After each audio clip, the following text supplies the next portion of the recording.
জয় গুরু বন্দে পুরুষোত্তম। যেমন তাকে দেখি। শ্রীনাথ পর্ব 22।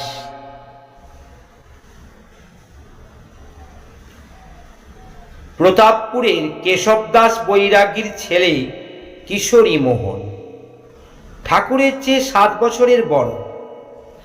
পাবনা ইনস্টিটিউশনে 3rd ক্লাস পর্যন্ত পড়ে হিমায়তপুরের পোস্টমাস্টার দ্বারিকানাথ সরকারকে ধরল। আমাকে হাসপাতালে ঢুকিয়ে দিতে হবে, কম্পাউন্ডারি শিখব। দ্বারিকানাথ আগে পাবনা সরকারি হাসপাতালে কম্পাউন্ডার ছিল, এখন সেখান থেকে অবসর নিয়ে গ্রামের ব্রাঞ্চ পোস্ট অফিসে পোস্টমাস্টারি করেছে। দ্বারিকানাথ চেষ্টা চরিত্র করে কিশোরী মোহনকে হাসপাতালে ঢুকিয়ে দিলে। হাসপাতাল থেকে কম্পাউন্ডারি শিখে এসে নিজেই চিকিৎসা করতে বসে গেল গাঁয়ে। অ্যালোপ্যাথির সঙ্গে সঙ্গে বই পড়ে হোমিওপ্যাথিও শিখল। শিখে দুটোই চালাতে লাগলো একসঙ্গে। বৈদ্যগুড়ি ব্যবসাটা হলো কিশোরী মোহনদের ঠাকুরদার আমলের ব্যবসা। বাপ জেঠা দুজনেই ছিলেন কবিরাজ। কিশোরী মোহন হলো জাত বৈষ্ণবের ছেলে। হরিভক্তির বীজ রয়েছে রক্তের ধারায়।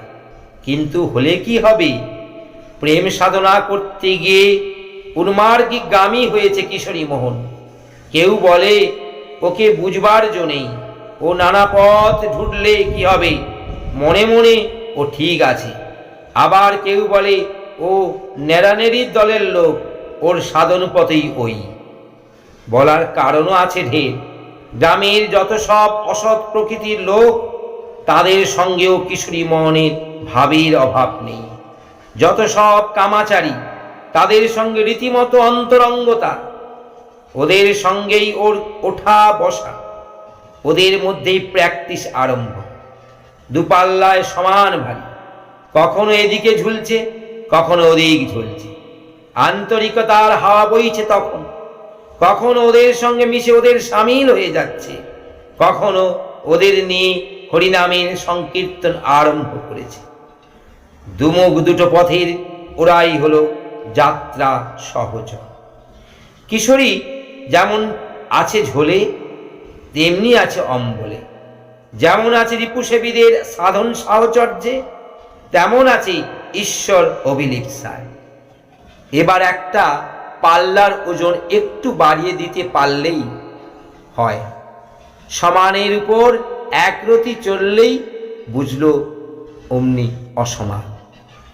ঈশ্বর অনুরাগের পাল্লায় একরতি হতে পারলেই আরগুলো আর পাল্লা দিয়ে পারবে না। সেই অনন্যরতি হবার নামই হলো ভক্তি, ঈশ্বর ধামে যাবার সিঁড়ি। ঠাকুর একটু নজর রাখতে লাগলেন। ওই একরতি ওজন চাপাতে হবে কিশোরী মোহনের কীর্তন প্রিয়তার পাল্লায়। নাম হলো যার একানুরক্তি, হরি পাদপদ্মের অনন্য রাগ ক্ষুধা, ঈশ্বর প্রণয়ের অনপনেয় পিপাসা। বাঁকুড়া সোনামুখীর হরনাথ ঠাকুরের খুব নাম। হরনাথ সিদ্ধ মহাপুরুষ। হরনাথের গান তখন লোকের মুখে মুখে। সেরার কাছেকার একখানা গ্রাম, নাম হলো বিল বাগনি। কিশোরী মোহনের বোনের গান। ভগ্নিপতিরা হলো হরনাথ ঠাকুরের শিষ্য। বিল বাগনি থেকে মাঝে সাঝে ওরা দল নিয়ে কীর্তন করতে আসে প্রতাপপুর। কিশোরী মোহনের সম্বন্ধের সুবাদে হরনাথে কীর্তন শুনিয়ে যায় তারা। হরনাথের এক আত্মীয় বিনোদও আসে প্রতাপপুরে। হরনাথের কথা বলে, ভক্ত রসিকদের আড্ডায় বসে আর হরনাথের বাঁধা গান গেয়ে শোনায়। বেশ মিষ্টি গলা, সুন্দর গায় বিনোদ। হরনাথে কীর্তন শুনে প্রাণ মেতে গেল কিশোরীর। বিনোদকে ধরে বসলো, চলো ভাই, এবার তোমার সঙ্গে আমাকেও নিয়ে চলো সোনামুখী। হরনাথের সঙ্গে সাক্ষাৎ করে বললে, বাবা আমাকে দীক্ষা দিতে হবে, শ্রীচরণ স্থান দিতে হবে অধমকে। কোথা থেকে আসছে, কি বৃত্তান্ত, হরনাথ সব শুনলেন। শুনে বললেন, কেন বাবা, ঘরের কাছেই তো রয়েছে পরম গুরু, সেখানেই আগে তল্লাশ করো। বাড়ি ফিরে এলো কিশোরী মন। ভাবলে, বাড়ির কাছেই যদি থাকে পাবো তবে একদিন নিশ্চয়। ফিরে এসে কীর্তন লাগালো দলের লোকজন নিয়ে, আর অন্তরের মধ্যে প্রার্থনার দানা বেঁধে উঠল ধীরে ধীরে। যদি এই আশেপাশেই এসে থাকো, দয়া করে একবার ধরা দাও তবে। অপরিচয়ের নীড় ভেঙে একবার পরিচয়ের খোলা আকাশে নিয়ে চলো। ঠাকুরের কীর্তন বন্যাও ঠিক এই সময় গায়ে গায়ে গিয়ে ঢুকেছে। শুনলেন প্রতাপপুরের কিশোরী ডাক্তার কীর্তন করছে, তত জুৎসই না হলেও আরম্ভ করেছে। অমনি অনন্তনাথকে নিয়ে যাতায়াত আরম্ভ হয়ে গেল কিশোরী মোহনের বাড়িতে। অনন্ত তখন প্রায় সর্বসময়ের সাথী হয়েছেন ঠাকুরের। সন্ধান যখন পেয়েছ তখন সান্নিধ্যে ছেড়ে যাব না, হাতখানা যখন ধরেছই তখন একটু ওঠা বসা করাও কাছে রেখে। তোমার জন্যে দুপোটা ঘাম ঝরুক এই দেহ দিয়ে। সন্ধে হলে ঠাকুর বলেন, অন্তরে চল কিশোরী ডাক্তারের বাড়ি। ধীরে ধীরে কিশোরী কীর্তনের দল প্রাণস্বরূপ হয়ে উঠলেন ঠাকুর। কিশোরী যন্ত্রের তার বাঁধতে বসেছিল, ঠাকুর এসে হাত তুলে দিলেন বাধা বিনাটি। নূতন করে জেগে উঠল যেন কীর্তনের প্রতিযোগিতা। পাড়ায় পাড়ায় দল গড়ে কীর্তনানন্দের অমৃত নেশায় মেতে উঠলেন তারা। এমনটি একবার এসেছিলেন কীর্তন উদ্দীপনা। ঠাকুর তখন পাবনা স্কুলের ছাত্র। ঠাকুর আবির্ভাবের পরে সেই প্রথম নামের নেশা। সূর্যোদয় যেমন অন্ধকারে প্রস্থান, ঈশ্বর আবির্ভাবেও তেমনি প্রকৃতি রাজ্যের ঋতু পরিবর্তন। পাপ মরুতে অবতরণ করেছে পাপ ও পাবনী সুরধ্বনি। তার সঞ্জীবনী রসের ধার গিয়েছে মর্ত মাটির অনুতে অনুতে। বাল অনুকূলের কীর্তনে বিলাস ছড়িয়ে পড়েছে গ্রামবাসীদের অন্তরে। সেটা হলো 1308 সালের বৈশাখী সংক্রান্তির দিন। হেমায়তপুর থেকে মহেশ সিংহ আর ভোলা চাকি কীর্তনের দল জুটে গ্রাম পরিক্রমা করতে করতে গিয়েছে নাজিরপুর পর্যন্ত। নাজিরপুর হাটতলায় দীনু দত্তের দোকানে বসে তামাক খেতে খেতে টিটকারি দিলে ভোলা চাকি, তোমাদের গায়ে এসে বেজা মুখ খিস্তি করে গেল হেমায়তপুরের লোক, তা ভাই কিছু মনে করো। গাঁয়ের 5 ভদ্রের দরবারে কথাটা রটিয়ে দিল দীনু দত্ত আর তার ভাই গিরি দত্ত। কীর্তন শুনিয়ে এমন কথা বলে গেল কেন? আমাদের কি ধর্মবর্জিত গ্রাম? একদিন পাল্টা দিতে না পারলে আমাদের মান থাকে কেমন করে? আর সে পাল্টা দিতে হবে ওদের উপর এক টপকা বেশি দেখিয়ে। মজলিসে গৃহীত হয়ে যায় প্রস্তাবটা, কীর্তন দিয়েই তবে হিমায়তপুর বিজয় করতে হবে। দলাদলি সত্ত্বেও এক হলো এবার গাঁয়ের লোক। হিমায়তপুর থেকে এসেছিল এক দল, নাজিরপুর থেকে গেল 2 দল। জ্যৈষ্ঠের প্রথম রবিবারেই বিরাট 2 দল গিয়ে ঘুরে এলো হিমায়তপুর ভিতর দিয়ে একবারে ছাতনি পর্যন্ত। এ কি রে, ওরা 2 দল আনলো হে? আচ্ছা দাঁড়াও, হিমায়তপুর থেকে তার পরে রবিবারে বেরোলো 4 দল, ডবলের ডবল।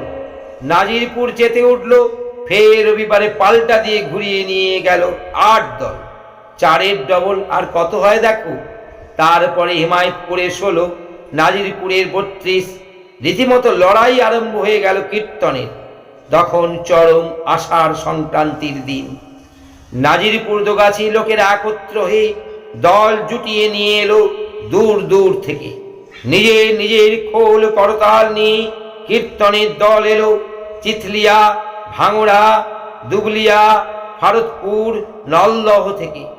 উত্তরে দীঘা, শাহাপুর, চাটমোহর, পশ্চিমে দাপুনিয়া, বাঁশের বাদা, শিলমপুর, পাকুড়িয়া, সাঁড়া, সব জায়গার লোক গিয়ে কীর্তনের দল ধরে আনলো কাতারে কাতারে।